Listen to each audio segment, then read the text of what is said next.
మాట్లాడాడు కదా ఏంటి కోట్లు ఉన్నవాళ్ళు కూడా అవసరం ఉండదు ఏదో అంటున్నాడు. లెక్క 50 సంవత్సరాలు పడి చూసుకొస్తున్నాను అసలు ఎవరికే. నన్ను ఎప్పటి నుంచి వస్తున్నావు? మిమ్మల్ని అంతా పోగు చేసి ఒక సంవత్సరం పట్టాము. 6 నెలలు సంవత్సరం. మరి అంత కనిపెట్టేసేవా నన్ను? మంచితనం చెడ్డతనం అన్నీ ఎప్పుడో కనిపెట్టేస్తాను మంచి చూడగానే. ఆవిడ ఎలాంటిది, ఆవిడ గుణం ఏంటి, ఇంకా ఏం కనిపెట్టావు? నేను ఎంతమందిని వాడని తెలిసాను రాజుల్లో. నేను పుడతామంటే ఇతర క్యాస్ట్లో పుట్టాను, పెరుగుతూ రాజుల్లోనే పెరిగాను నేను. ముద్దలో కూర్చొచ్చి కానీ రాజుల్లోనే ఉన్నాను నేను. ఎవరు ఎటువంటి మనిషి, ఎవరు ఎటువంటి ఆవిడ అరిచేతులు బెల్ల పెట్టి మోసేదాకా నాకించే రోజులు ఉన్నాయి. వాళ్ళు చాలా మంది వాళ్ళే 1000 మందికి 900 మంది వాళ్ళే. ఆవిడ పిలవగానే ఇద్దరు పడుకోకుండా కూడా ఎందుకు వస్తున్నారు? ఆవిడ ఒక మంచిత. అది 6 నెలల్లో అంత కనిపెట్టాడంట చూడు. మరి ఏమి లేకుండా జమీందారు అమ్మ మొగుళ్ళ ఉంటుంది అసలు. వచ్చే అంత క్లాస్గా ఉంటుంది. అన్నీ ఉన్న వాళ్ళు ఎక్కడ ఉండాలి? దరిద్రులు నాకు చెప్తారండి. వెంకటపతి రాజు గారు వాళ్ళ అల్లుళ్ళు, వాళ్ళ కూతుళ్ళు అందరూ కొడుకులు అప్పర కోటీశ్వరులు. అసలు అంతులేని రూపంలో ఎంగిలి చేత్తో కాకిని కొట్టరు. నన్ను ఆటో కాకేస్తారు. కరెక్ట్, నేను ఆటో కాకేస్తారు. అయ్యి బాబాయ్ పడుకున్నానండి బాబు రాజుగారా అంత ఇచ్చిదే. సర్లేరా బాబురా ఇంకో బండి ఏదో చూస్తారా. ఆ ఇల్లు ఎప్పుడు తెలిసిపోద్దా? మనం ఈసో తట్టు కూర్చున్నాం. ఎలివరి తీసుకొచ్చారండి. ఇప్పుడు చెప్తున్నాను మీకు. సూర్యం గారు కూతుర్ని ఎలివరి రాజుగారిని ఎలివరి తీసుకొచ్చాను ఇద్దరిని. కనీసం ఎంత ఇస్తారు ఎలివరి ఇల్లు వస్తే? అసలు ఊరికా అడగకుండా ఎంత ఇస్తారండి? కనీసం ఒక 600 ఇస్తారు. ఎంత లీస్ట్ ఇవ్వలేని వాళ్ళని.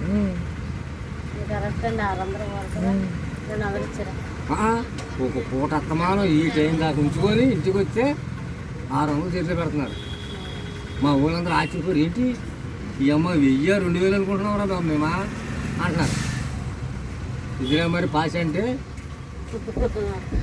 వెంటనే వస్తే పర్వాలేదు. పొద్దున్న వచ్చేది మాట్లాడను. మరి అదేం వేసాలో మా ఊరు వాళ్ళ ఎవరు? ఇప్పుడు వెళ్ళలేను. మా ఊరేనా? ఎలువరా ఎవరండి? మీకు తెలియదండి. మాకు తెలియదు. ఏ కళ్ళు తింటారా? చెప్పేస్తాను. అంతలా ఉండకూడదండి. 3 సంపాదించారు బేవారాలు. పడుకున్నానండి అంటాను. కూర్చొని ఉంటాను ఇంటికాడ. నేను బట్టి నీకేమి ఇచ్చేస్తున్నా, నేను పెట్టేస్తున్నాను అలా.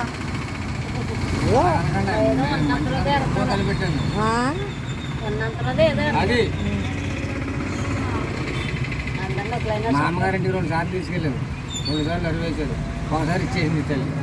మళ్ళీ ఒకసారి అదేది పెట్టి ఇచ్చాను. అట్టుకెళ్ళాను. దీనికే వస్తారా వెళ్ళిపో అంతే. వెళ్ళిపోయాను అంతే. ఆవిడెత్తది ఎప్పటికప్పుడు గ్యాప్ ఉన్నప్పుడు అదొక్కటే ఇవ్వాలి. ఇంకేం ఒక్కలేదు. ఉన్నమాట ముఖం మీద వేస్తారండి. ఆ దెబ్బలు దెంగే ఉన్నాయి. మమ్మల్ని సరే నాకు ఇష్టమే వెళ్ళిపోతాను. అది అలా ముఖమే మాట్లాడతారు. నేను ఎవరికి ఇష్టం ఉండదు. అంతే కదా. నేను ఇష్టం ఉండను. మా చుట్టాలకు నేను ఇష్టం ఉండను. ఎవరికి ఇష్టం ఉండదు. మాట్లాడతారు అంటారు. ఏంటి మనం న్యాయం కావాలండి. మొహం చూసినా వేసి మళ్ళీ వెళ్ళిపోయాక తిట్టేసుకుంటావా? మా వాళ్ళు అందరూ అంతే. ఎదురుగుండా పొగిడేస్తారు, వెనకాల తిడతారు. మా చుట్టాలేంటి బయట వాళ్ళు ఏంటి అందరూ అంతే. ఎదురుగుండా పొగిడేటి వెనకాల తిడతాం. నువ్వు నేను మాట్లాడుకుంటే మొఖాలేమో మూతులు తిప్పుకుంటావు. ఆ మూతులు తిప్పుకోవడం ఏంటి? మూతులు వంకర అయిపోతాయి. గొడవలు అది అంతే. అంతే ఎవరైనా అంతే. చుట్టాలేంటి పట్టాలేంటి వాళ్ళకి మనం తింటున్నావా మన వాళ్ళు తింటున్నావా? అంతే కదా. ఇంకొక ఆడున్నారు 12 సంవత్సరాలు పడుతున్నాను. అసలు ఎక్కడికి వెళ్ళినా ఇలాగే బేరవాడదు చేయదు ఎక్కేంత వెళ్ళిపోలేదు బాబురావు తీసుకొచ్చేస్తాను రూపాయి ఇస్తుంది కానీ రూపాయి ఎప్పుడు తక్కువ ముందంటది సరిపోతా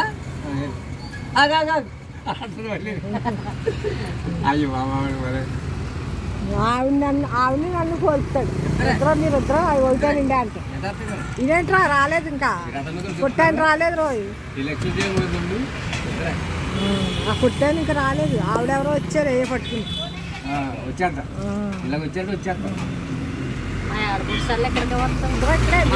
40,000 రూపాయలు సామాను ఇచ్చాను ఆవిడే చెప్పిందా